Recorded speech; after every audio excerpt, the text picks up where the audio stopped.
রাধে রাধে, নমস্কার সকলকে। আমি অনুশ্রী, আমার এক্সপ্লোরার অনুশ্রী নতুন একটা ভিডিওতে স্বাগত।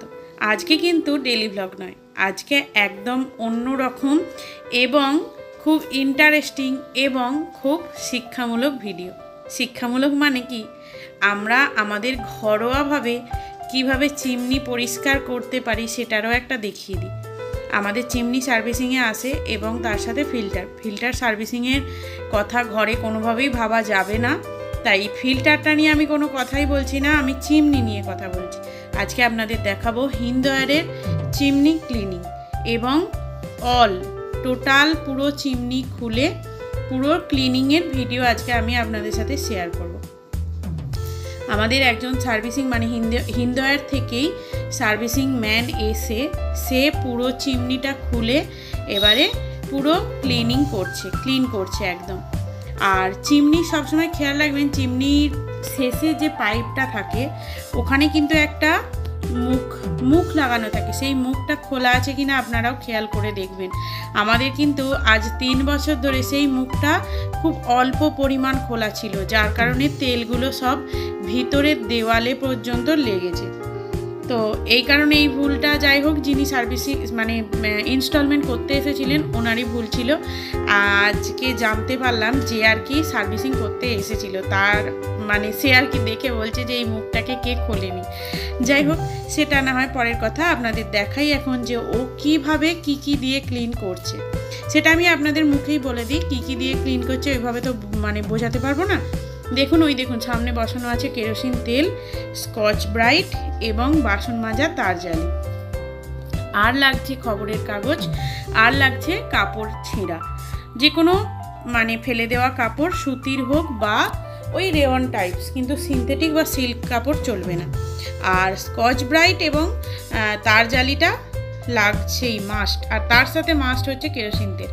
আপনাদের একটা টিপস দিয়ে রাখি, রান্নাঘর ক্লিন করার জন্য কেরোসিন তেল কিন্তু একটা খুব মোক্ষম ঔষধই বলি, একটা ক্লিনিং অয়েল বলতে পারেন, যেটাই বলতে পারেন আপনারা, এটা কিন্তু খুব কাজের। কারণ আমি আমার রান্নাঘর ক্লিন করি সপ্তাহে 2 দিন করে। ওপরগুলো বলছি, মানে টাইলস, গ্যাসের ওপরগুলো, টাইলস, চিমনি এবং যে আমার ওয়ার্ড্রপগুলো করা আছে সেগুলো সমস্ত আমি সপ্তাহে 2 দিন করে যে মোছার জলটা ইউজ করি, সেই জলটার মধ্যে জাস্ট 1 ছিপি বা 1 টেবিল স্পুন কেরোসিন তেল ওর মধ্যে দিয়ে আমি পুরোটা মুছে নিই। আমাকে কোনো স্কচ ব্রাইট বা সাবান বা জেল দিয়ে ঘষার কোনো প্রয়োজন পড়ে না। আর যে রান্নাঘরের নিচে ফ্লোর আছে বা মেঝে আছে, সেটাকে আমি প্রত্যেক দিন 1 ছিপি, বোতলের যে ছিপি হয় জলের বোতলের, সেই বোতলের 1 ছিপি বা 1 টেবিল স্পুন কেরোসিন তেল দিয়ে প্রত্যেক দিন মুছে ফেলি। তার কারণে কি হয়, রান্নাঘরটা পুরো নিট অ্যান্ড ক্লিন এবং ঝকঝক করে। সত্যি কথা বলছি, আগে আমি জানতাম না এই ব্যাপারটা।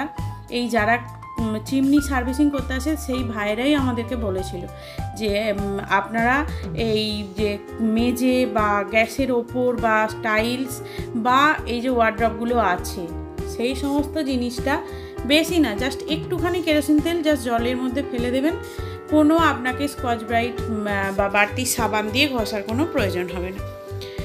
তো এইরকমই আমি করি। আমার রান্নাঘরে কিন্তু কোনো রকম কোনো তেল চিটে, কোনো দাগ, কোনো রকম নোংরা কিচ্ছু হয় না। কিন্তু আবার ভাববেন যে কেরোসিন তেল দিয়ে মুছবো, একটা বাজে গন্ধ, একটা বাজে স্মেল ছাড়বে, কিন্তু কোনোভাবেই না।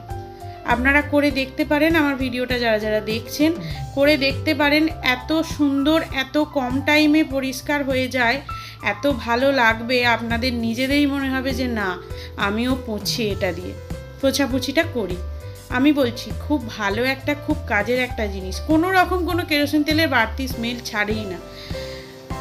তাহলে চলুন ভিডিওটা পুরো দেখতে থাকুন, আবার শেষে আপনাদের সঙ্গে কথা বলতে ফিরে আসি।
তো ওদিকে ফিল্টারের যে ভিতরে যে মেশিনটা, আয়রন গার্ডটা তো কিছুদিন আগে চেঞ্জ করা হয়েছিল, তাই আয়রন গার্ডটা আর এবারে চেঞ্জ হয়নি।